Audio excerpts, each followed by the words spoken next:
Next, I'll be sharing a little bit from Chapter 5 of Mindful Ethnography, Mind, Heart, and Activity for Transformative Social Research. And if I thought Chapter 4 was a fun one to write about writing processes of field noting, Chapter 5 was even more fun because I got to play with how I think about analysis. And it begins with an interlude.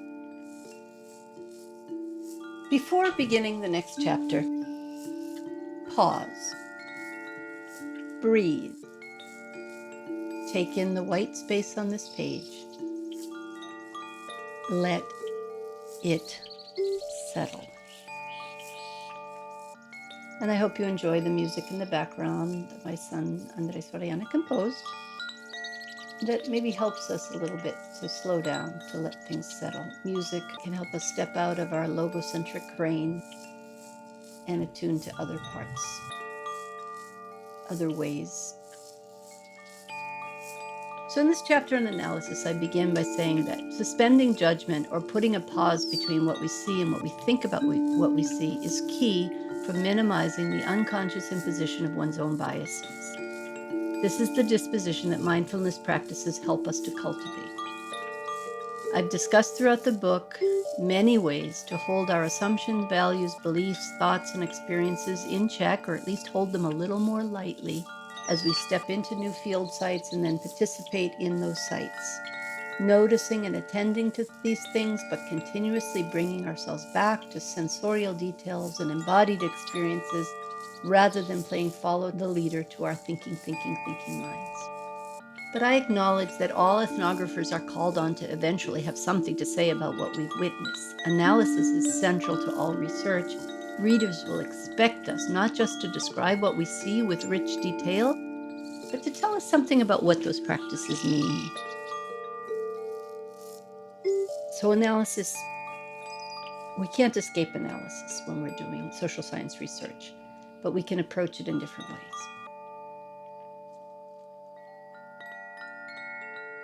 I make the rather controversial statement that we could let things settle themselves.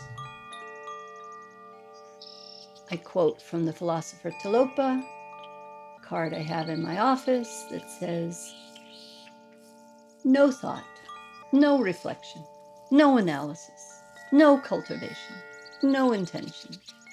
Let it settle itself."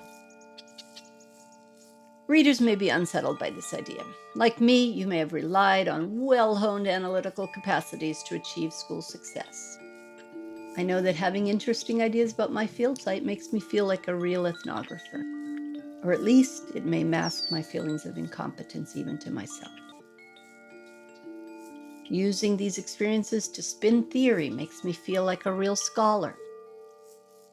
By bringing a critical eye to the work, my activist self is reassured that I'm not just studying the world, but I'm contributing to changing it. Certainly, I enjoy reading other people's interesting ideas. I get a kind of heady rush when I read especially insightful and critical analyses of the social world. I've tended to think that these insights come from working really hard, rigorously analyzing data. But could we let the world speak to the theories we have read rather than just the theories speak to the world? Could we sift our experiences through the world, notice, filter them through our hearts, not just our minds, see what bubbles up when we turn off our thinking minds and tune into analytical processes? Intuitive analytical processes. Suspending thoughts, words, and analyses, letting things settle, does several things. It opens up ways for intuitive understandings to emerge. There may be many things to be read in our field sites that aren't seen because of the mental formations that we impose on them. Suspending top-down analysis allows more room for unexpected findings to emerge, and those are the hallmark surprises of good ethnography. In turn, this pause may help us detach a little from our own strongly held ideas and make more space for divergent ways of reading and understanding the world. In doing this, more profoundly transformative possibilities may be revealed. These may move us beyond both the hegemonic, established, dominant, or traditional viewpoints that we might want to critique, and beyond mere reactions to them or mere critiques.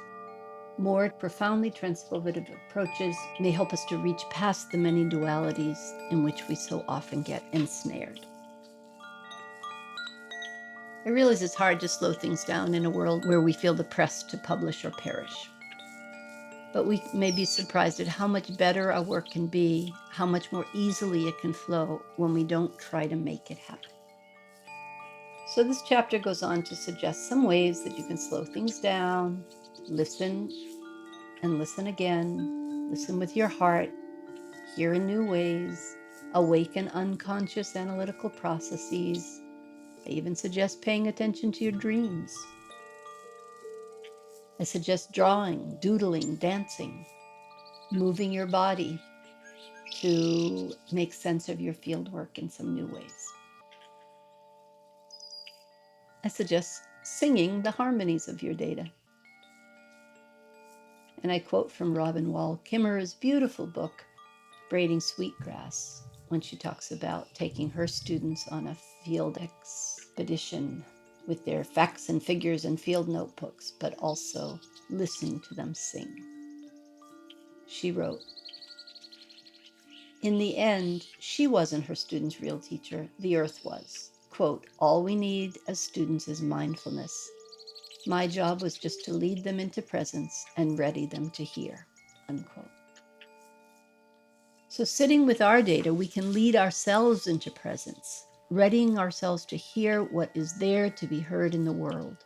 What truths might we reveal if we attuned our own hearts to our data and sung their harmonies aloud?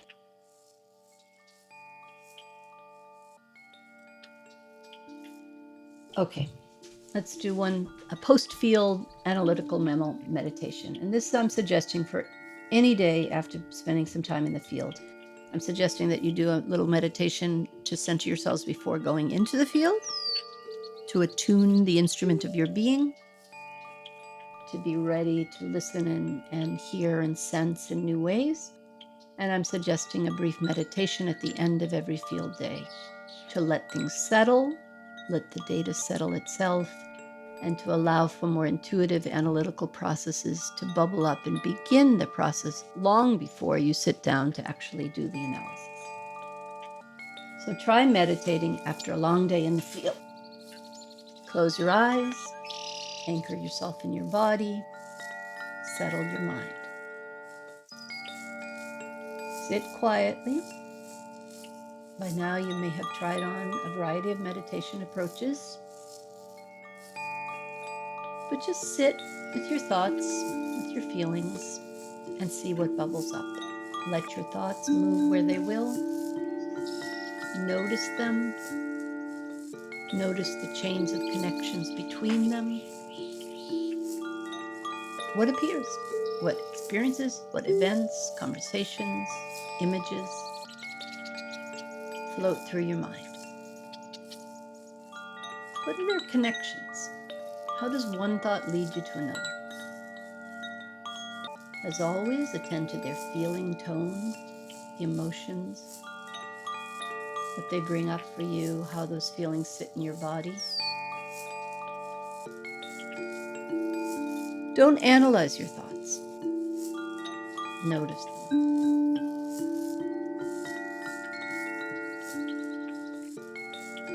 After a time, open your eyes, reconnect to the world.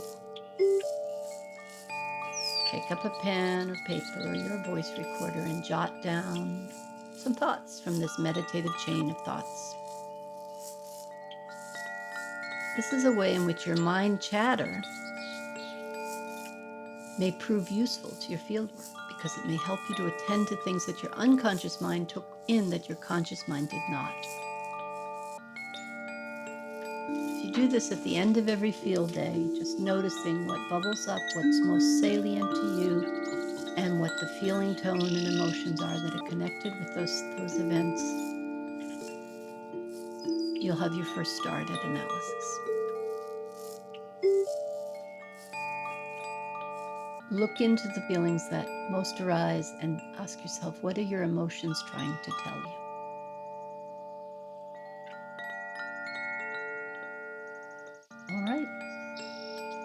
Thank you for listening.